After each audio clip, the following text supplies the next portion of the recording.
Hello everyone, this is Joe Rodriguez, and I'm going to read a brief excerpt from my book titled The Book of Joseph. I'll be discussing how St. Joseph was consumed by divine love in his final days. Joseph was constantly faithful in his devotion to his Lord and Lady, and would often experience ecstasies as a reward, his heart constantly aflame with love that it consumed his whole being. As he became more and more afflicted by love, he began to yearn for the day of his death, while asking the Lord to envelop him completely in this fiery love. This divine burning grew so intense that it began to radiate outwardly in Joseph's physical appearance.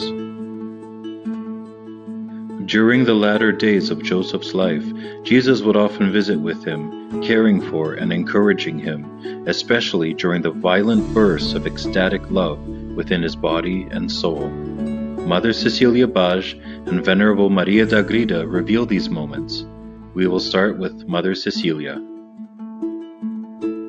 The love of God attained such an intensity within Joseph that his body was affected by it. His heart became as a volcano of fiery divine love, so that he would often exclaim, "O God of love, put an end to my life. Oh, if this fire of love now burning in my breast would only consume me completely."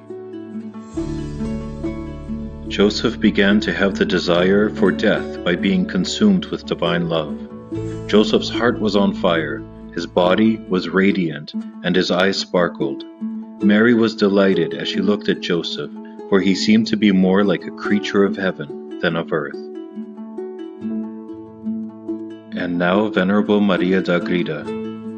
Joseph, in his final years, was weakened from the fire of his ardent love, which was so vehement that the flights and ecstasies of his most pure soul would often have burst the bounds of his body, if the Lord, who vouchsafed them, had not strengthened and comforted him against these agonies of love.